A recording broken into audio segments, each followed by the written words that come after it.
Dalam satu hadis sahih Rasulullah sampaikan man shoma ramadhana imanan wa ihtisaban ghufira lahu ma taqaddama min dzambi. Siapa yang berpuasa di bulan Ramadan imanan wa ihtisaban, yang didasari dengan semata-mata iman kepada Allah, maka panggilan puasa itu ya ayyuhalladzina amanu kutiba alaikumusiyam kama kutiba alal ladzina min qablikum la'allakum tattaqun. Jadi maka dasar kita adalah iman. Yang enggak beriman, jadi nanti mohon maaf, kita tidak akan menilai orang tapi menilai diri kita sendiri. Iman ini nanti bermacam-macam, Pak. Maka perlu diriayah, dirawat terus. Jadi orang nunggu Ramadan begitu dahsyat, ketika masuk Ramadan semangat, awal Ramadan semangat, malamnya semangat, karena imannya kurang kuat banget, itu nanti akan ada perubahan-perubahan. Yang biasanya puasanya semangat, ada kadang-kadang cerita puasanya di awal-awal, terus kemudian berkurang, kadang-kadang di akhir mulai nggak puasa, Pak. Kira-kira ada nggak seperti itu? Ada ya. Ke masjid juga seperti itu. Saya ingat waktu awal Ramadan di sini, karena memang agak sedikit tegang juga ya, nunggu ini sudah Ramadan atau belum. Jadi saya sampai nggak sholat jamaah Isya karena memantau dari berita keputusan sidang isbat tadi belakang. Setelah diumumkan malam ini Ramadan, itu hujan besar kan, hujan besar, jamaahnya kalau nggak salah sekitar 3-4, nggak terlalu. Tapi saya melihat antusias jamaah segitu, hujan-hujanan, sampai ada yang pakai jas hujan datang, berarti kan antusias untuk menyambut Ramadan ini luar biasa. Hari kedua penuh, Pak. Kita gelar terpal di luar itu luar biasa, terisi itu. Tetapi perjalanan waktu ke sini jamaahnya mulai mengalami kemajuan. Gitu. Di shopnya makin maju. Yang tadinya di luar, di serambi-serambi itu. Dan itu bukan hanya di sini, kebetulan saya juga agak keliling di beberapa masjid. Sama, Pak, kejadiannya. Saya kadang-kadang khawatir dengan satu ungkapan, ini ada hadis yang sampaikan, sayati zamanun alal umati, akan datang satu masa di tengah-tengah umatku, la ya'rifunal ulama illa bisaubin jadid. Orang tidak mengenal orang berilmu, ulama, kecuali ulama itu yang, kalau sekarang saubin jadid itu dari bahasa baju yang baru, kalau sekarang ulama yang viral.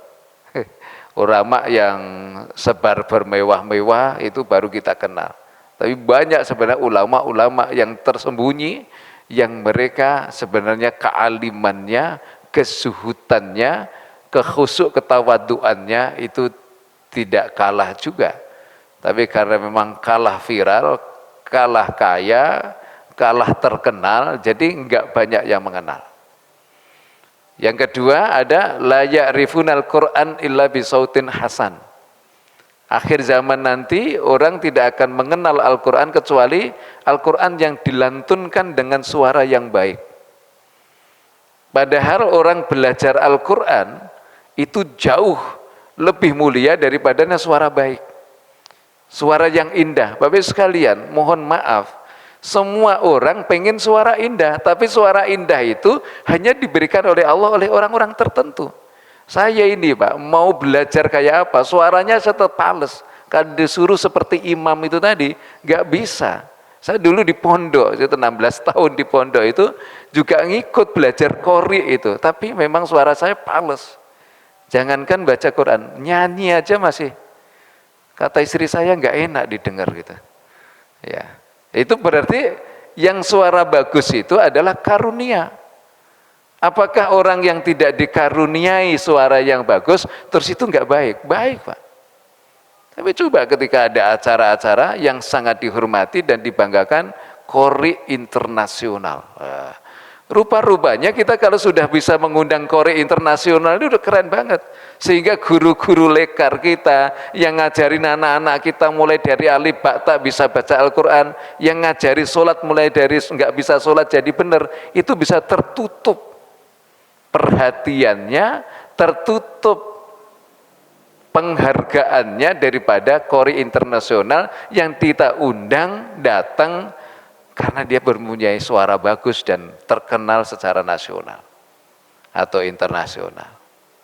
Sehingga perhatian semuanya kadang-kadang mengalahkan dari guru ngaji anak-anak kita yang mereka memahamkan Al-Quran mulai dari alif ba ta. Anak-anak kita nggak bisa baca Al-Quran sampai bisa baca Al-Quran. Anak-anak kita atau bahkan mungkin kita belum ngerti cara ibadah, diajari satu persatu dari A sampai Z, dari awal sampai mereka memahami bagaimana cara beribadah yang benar. Tetapi ketika ada qori internasional yang suaranya menggelegar itu tadi, kalah Pak, kalah. Ya itu termasuk kalau satu saat itu nyinggung itu termasuk amplopnya kalah gitu. Karena itu harus transfer dulu. Kita bingung juga.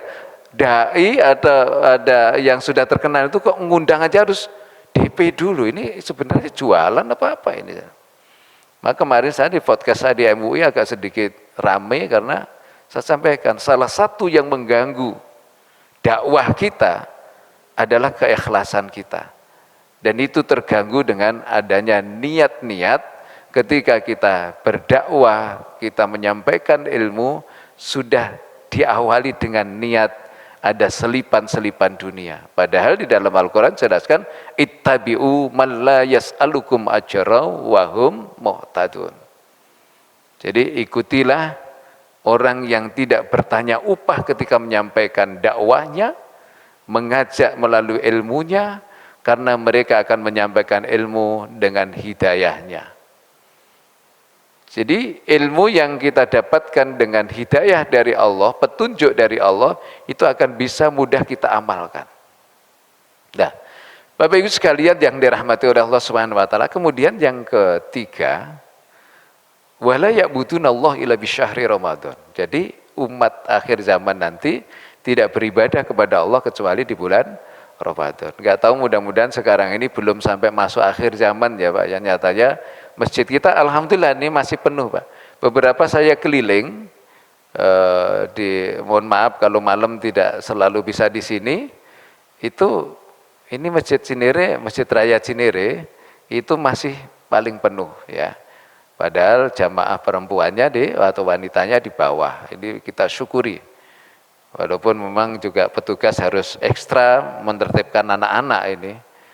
Tahu anak-anak ini kita ajarin suruh rajin ke masjid, tapi ternyata setelah ke masjid bukannya sholat malah ganggu jamaah yang lain. Dan itu tugas kita, itu tugas pengurus, tugas petugas supaya dapat tambahan ibadah. Bapak sekalian yang dirahmati Allah, kita masuk ke Ramadan lagi, bahwa takwa yang terbentuk dari Ramadan inilah takwa yang kemudian nanti akan menyebabkan kita mulia di sisi Allah Subhanahu wa taala. Secara singkat saya sampaikan seperti apa sih takwa itu? Maka ketika Rasulullah ditanya dengan hadis yang sangat panjang, ada satu ungkapan 3 kali disampaikan Rasulullah, at-taqwa hahuna.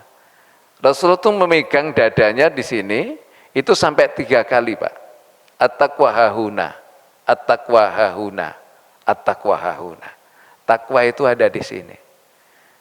Ternyata yang tahu takwa itu hanya kita dengan Allah. Orang lain itu hanya melihat secara zuhiriyah, Pak. Kita nggak bisa mengukur bahwa takwa itu dari sisi pakaian. Kita tidak bisa mengukur bahwa takwa itu dari kealiman, kecerdasan daripada seseorang. Bahkan kadang-kadang ada orang yang kelihatannya ibadahnya luar biasa, penampilannya syar'i sekali, apakah itu orang bertakwa? Belum tentu, Pak. Nah, siapa yang tahu orang bertakwa itu? Maka ukuran bertakwa itu mesti kita yang ukur. Kita dan Allah nanti yang akan mengetahui dari ketakwaan kita. Karena kalau bicara tentang penampilan, siapapun bisa berpenampilan. Ilmu bisa dicari, kecerdasan bisa diasah, tetapi bukan menjamin bahwa itu menjadi orang-orang yang atau ciri daripada orang-orang yang bertakwa. Kadang-kadang saya juga sedih, Pak. Ada satu hadis yang pernah saya baca, itu ada asyadun nas adzaban yaumal qiyamah alimun lam yanfa'ullahu bi'ilmihi. Ini kan berarti tidak bertakwa. Besok itu pada hari kiamat tuh siksanya yang paling dahsyat itu bukan orang awam, bukan orang bodoh. Besok pada hari kiamat itu siksanya paling dahsyat itu adalah orang alim yang ilmunya tidak diberikan kemanfaatan oleh Allah Subhanahu wa taala. Jadi kalau kita nanti, Bapak-bapak sekalian mungkin ada punya keahlian masing-masing. Di dalam satu hadis ada kata al-ilmu yuntafa'u bih, itu hadis riwayat Muslim yang diawali dari idza matabnu adama in qata amaluhu. Ada salah satu yang disebutkan al-ilmu yuntafa'u bih, ada ilmu yang terus diharapkan ada manfaatnya. Itu ilmu apa saja yang penting manfaat untuk kehidupan manusia, Pak. Bukan harus ilmu agama. Bapak-bapak mengajarin cara berbisnis yang benar, yang bagus, yang diridhai oleh Allah, dan kemudian yang kita ajari bisa mendapatkan manfaat daripada ilmu kita. Itu namanya ilmu yang tafaubi. Coba dari akibat usaha itu apa? Kita bisa menyelamatkan orang akidahnya karena dia bisa bekerja, punya penghasilan sehingga tidak punya potensi untuk melakukan kriminal. Berpikirnya harus jauh ke sana. Maka bicara jihad itu bukan hanya orang yang ya berpakaian syar'i saja. Bapak-bapak boleh pakai dasi, bawa cangkul dan sebagainya ke sawah. Tetapi berpikir bahwa apa yang saya lakukan ini dengan niat untuk menyelamatkan manusia dari afat-afat yang berbahaya berkaitan dengan dunia.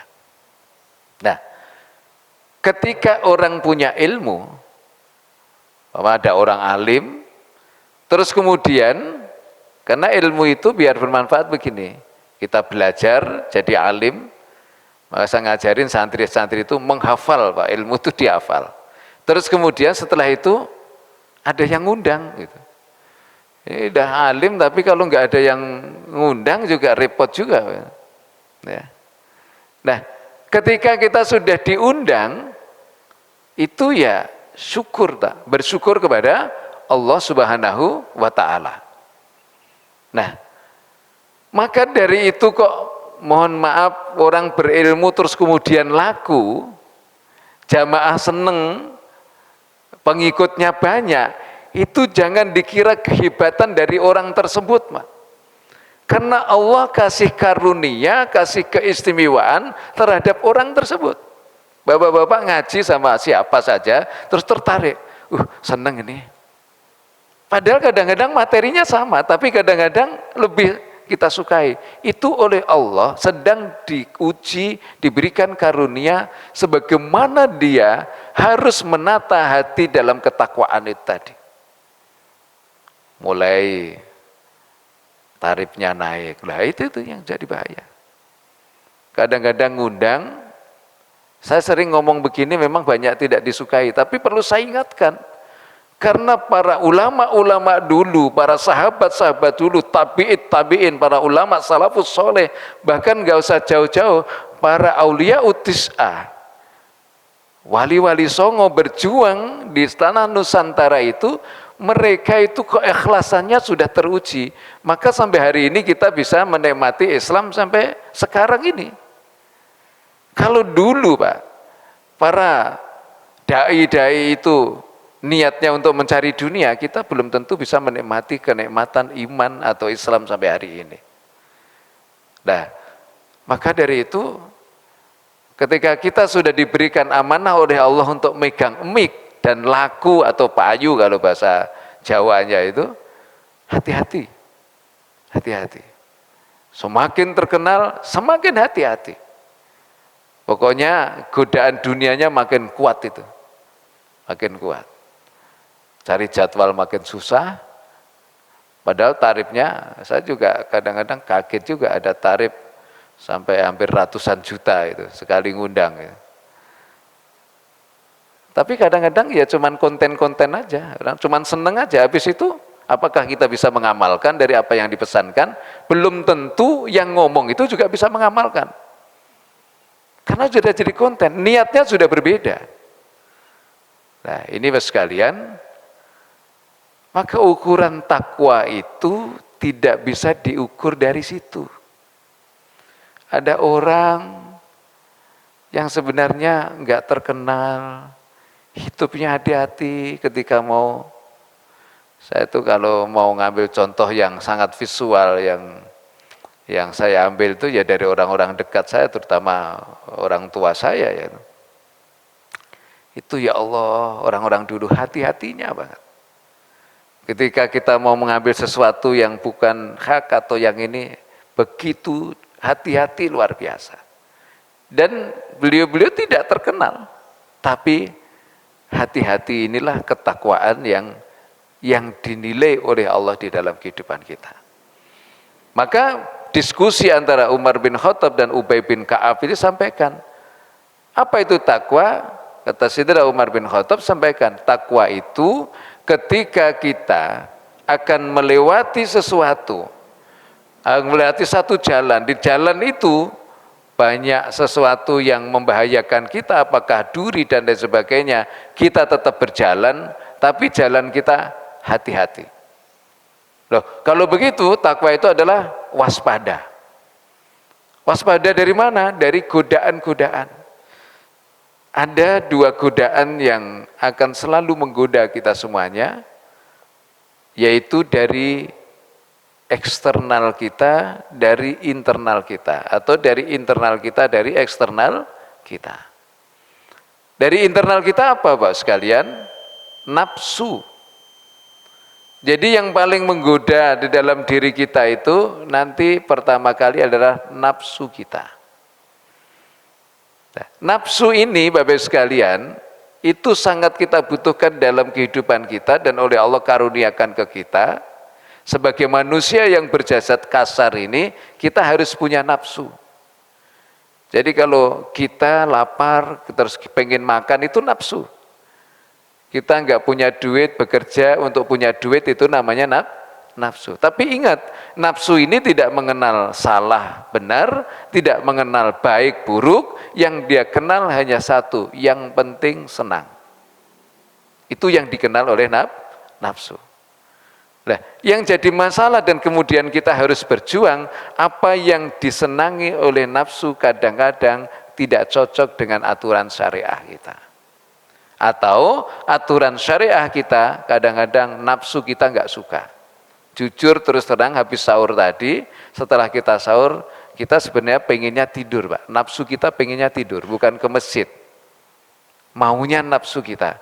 Berarti kalau bapak-bapak sekalian ini tadi dan ibu-ibu sudah berhasil melangkahkan kakinya sampai ke masjid ini, sudah berhasil mengalahkan nafsu sebagaimana lebih dahsyat daripada perang Badar.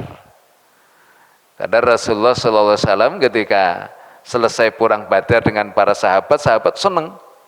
Perang yang sangat dahsyat dan dimenangkan oleh umat Islam, kemudian mereka ya biasalah, gembira habis peperangan yang luar biasa, yang akalnya saja tidak masuk akal, tetapi ternyata terbukti. Sama Rasulullah diingatkan, ada perang yang lebih berat daripada perang Badar ini. Apa ya Rasulullah? Perang Badar kan cukup berat, apalagi ini yang lebih berat? Kata Rasulullah, ada perang melawan hawa nafsu. Dan termasuk kita dalam Ramadan berpuasa ini terus kita melawan hawa nafsu kita. Nah, yang kedua yang menggoda kita adalah dari eksternal kita, yaitu syaitan. Tapi ingat-ingat Bapak sekalian, Allah sudah mengingatkan kepada kita, inna kaidas syaitan kana dhaifa. Godaan syaitan itu sebenarnya tidak terlalu kuat, akan lemah selama kita tidak memberikan jalan nafsu terhadap diri kita. Kok kemudian setan itu banyak masuk kepada diri kita, berarti nafsu kita terbuka untuk memberikan jalan mereka. Setan ini apa? Tujuannya satu, manusia ini pengennya dijerumuskan ke jurang kesengsaraan semua. Kalau itu tidak berhasil, orang kok digoda nggak berhasil, dibelokkan tujuannya. Jadi bikin nggak ikhlas tadi. Dia tetap melakukan kebaikan, tetapi niatnya bukan karena Allah. Kalau itu juga ternyata orang masih ikhlas, orang masih setan tidak berhasil, dibikin manusia itu tidak bisa bersyukur atas nikmat-nikmat yang diberikan oleh Allah Subhanahu wa taala. Maka jangan heran ada orang alim yang mengeluh, ada orang kaya yang mengeluh, ada orang ada pejabat yang mengeluh. Kadang-kadang bingung orang-orang biasa, udah kaya banget kenapa mengeluh? Karena itu tadi godaan setan supaya manusia tidak bersyukur. Lah, inilah takwa-takwa yang mestinya terbentuk melalui bulan Ramadan, bahwa ukuran takwa itu ada di dalam diri kita dan Allah yang mengetahui. Yang kedua, bagaimana takwa ini adalah waspada. Bahwa kita selama hidup ini akan terus digoda, apapun posisi kita. Kiai, ulama, setannya makin besar, Pak. Kalau bicara pangkat mungkin udah jenderal bintang 4 ya, jenderal itu ya. Itu godaan dari kiai, godaan daripada ulama. Jangan dikira ulama sama kiai itu daerah bebas setan, tidak. Setannya makin ganas di situ. Jadi, kalau yang menggoda orang awam mungkin masih tingkat kopral lah gitu ya. Nah, Bapak sekalian yang dirahmati oleh Allah Subhanahu wa taala. Jadi tadi baru bicara tentang puasa, ini waktunya sudah suruk, saya sampaikan terakhir. Kemudian kemuliaan Ramadan itu dari ketika Rasulullah cerita. Tadi kan udah 2 ya. Yang pertama ketika diturunkan Al-Qur'an, yang kedua ketika Allah perintahkan puasa Ramadan ini, terus kemudian yang ketiga, ketika Rasulullah pernah cerita kepada sahabat bahwa ada orang Bani Israel yang usianya 80 tahun, selama 80 tahun itu, usia 80 tahun tadi, itu tidak pernah maksiat kepada Allah dan hidupnya taat kepada Allah Subhanahu wa taala. Bukan Israel Zionis yang ini, Pak, bukan ya. Dulu kan kaumnya Nabi Musa itu kan Bani Israel. Nah, sahabat cemburu, Pak. Mendengar cerita Rasulullah ini, ya Rasulullah, kami ini kata engkau ya Rasulullah, usia kami bainas situna wa sab'un, antara 60-70. Itu pun terpotong dengan masa sebelum balik. Itu pun mungkin di antara usia itu kami juga bermaksiat. Ibadah kami, ya sebelum ukuran kami tahu. Terus kemudian bagaimana kami nanti di akhirat posisinya dengan Bani Israel yang 80 tahun, dia ibadah tidak pernah maksiat. Malamnya qiyamul lail, paginya atau siangnya jihad terus, kata Rasulullah. Akhirnya kegelisahan para sahabat ini Allah jawab melalui turunnya surat Al-Qadar. Inna anzalnahu fi lailatul qadar. Di situ ada ungkapan Lailatul Qadri khairum min alfi syahr. Nah, satu malam Lailatul Qadar itu dalam firman Allah itu lebih baik, lebih bagus. Jadi bukan hanya baik bagus saja, Pak. Lebih baik, khairun ini lebih baik, lebih bagus min alfi syahr, daripada 1000 bulan. Nah, Bapak sekalian, kalau kita hitung-hitung, coba nanti dikoreksi kalau saya salah, 1000 bulan itu kira-kira 83,5 tahun. Ini kebaikan semua. Maka ada beberapa ahli tafsir yang menjelaskan, yang penting pada malam tersebut itu ada, jangan sampai kita melakukan kemaksiatan. Walaupun tingkatannya beda, kita pasti dapat malam Lailatul Qadar. Bapak-bapak, ibu-ibu, malam itu hanya taraweh saja, tetap dapat malam Lailatul Qadar. Baca Al-Quran satu ayat tetap dapat malam Lailatul Qadar. Tapi malam yang lebih baik ini inginnya kita mendapatkan sesuatu yang maksimal. Maka Rasulullah mengajarkan supaya bagaimana di bulan Ramadan ini waktu kita perbanyak untuk melakukan ibadah di hadapan Allah Subhanahu wa taala. Terutama Rasulullah ketika sudah menghadapi kesedihan. Apa salah satu kesedihan? Di akhir Ramadan, Pak. Rasulullah banyak waktunya dihabiskan di masjid, mengajak keluarganya dan lain sebagainya, melakukan itikaf. Itu karena kesedihan beliau begitu sedihnya mau ditinggal bulan Ramadan. Nah, inilah yang menjadi penyebab kemuliaan umat Nabi Muhammad yang usianya pendek. Saya yakin Bapak Ibu sekalian yang sekarang usianya sudah di atas 50, kalau dipotong 15 tahun masa sebelum balik, berarti ada 35 tahun Bapak Ibu sekalian menemukan satu malam, setiap tahunnya malam Lailatul Qadar tidak digunakan untuk maksiat hari itu, malam itu, maka berapa banyak, hitung Mbak, 83,5 tahun dikali 35 tahun, lebih istimewa mana? Maka kita umat Nabi Muhammad kemudian nanti di akhirat akan mengungguli umatnya Nabi Nuh yang usianya di atas ribuan tahun. Ini yang harus kita syukuri. Pantas kalau Nabi Musa cemburu dengan kita. Kenapa? Karena kita diberikan keistimewaan umur pendek, ibadah singkat, tapi kemuliaannya berlipat-lipat daripada umat sebelumnya. Kita ini, pagi tadi ini, Bapak sekalian, jamaah di masjid. Jadi jamaah di masjid ini, Pak, ini beda dengan jamaah di rumah. Baru langkah kita dari satu langkah kita dari rumah menuju masjid, yang pakai kendaraan ya mungkin satu putaran rodanya ya. Saya belum menemukan dalilnya, tapi itu tetap dihitung. Kalau Bapak melangkah, gini lah hitungannya. Kalau kita jalan kaki dari rumah ke sini, tapi naik mobil, ya hitungannya tetap langkah, kira-kira berapa langkah? Seperti itu. Satu langkah itu mengangkat derajat kita. Satu langkah itu mengampuni dosa kita. Itu baru langkahnya. Mungkin belum sampai masjid, ketemu temennya, tadinya niatnya mau jamaah ke masjid, ketemu temennya olahraga, malah balik ikut olahraga. Karena yang pagi-pagi keluar bukan hanya orang ke masjid, Pak. Orang olahraga juga begitu. Ini kadang-kadang saling bertanya-tanya, udah tua begini nggak ke masjid malah olahraga. Orang olahraga ngomong, ke masjid mulu nggak bosan, kapan olahraganya? Ini yang benar yang mana? Kalau menurut saya benar yang ke masjid, karena ke masjid juga olahraga kan gitu. Nah, baik sekalian, sholat subuh tadi, kita jamaah tadi, hadisnya sahih, Rasul sampaikan, seperti sholat semalam penuh, min hurubis syamsi ila tulu'il fajri, mulai dari tenggelam matahari sampai terbit fajar, waktu sahur selesai tadi, adzan subuh. Pernah Bapak Ibu menyaksikan sholat sampai seperti itu? Semalam penuh gak istirahat. Makanya kita diperintahkan sholat subuh berjamaah saja.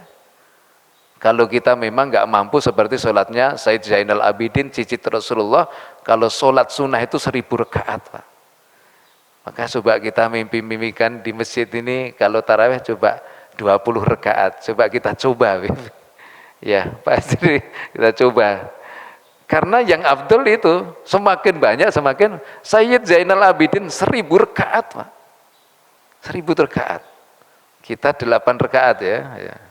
Ya kita coba, gak apa-apa. Baik. Terus kemudian keistimewaan yang sangat luar biasa di malam Lailatul Qadar itu, bahwa siapa yang dapat malam Lailatul Qadar, kata Rasulullah, hampir dipastikan bahwa dia akan mendapatkan wafat dalam keadaan husnul khotimah. Maka kita cari, Pak. Mudah-mudahan di akhir ini kita mendapatkannya. Kita dari kemarin sudah terus berjuang. Kita nggak tahu di malam Lailatul Qadar itu kapan. Karena memang sebenarnya kalau kita bicara isyarah, min awali Ramadan ila akhiri Ramadan.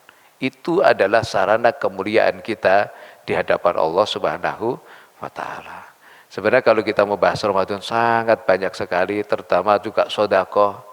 Jadi orang sholat di masjid tadi beda. Sedekah juga ini.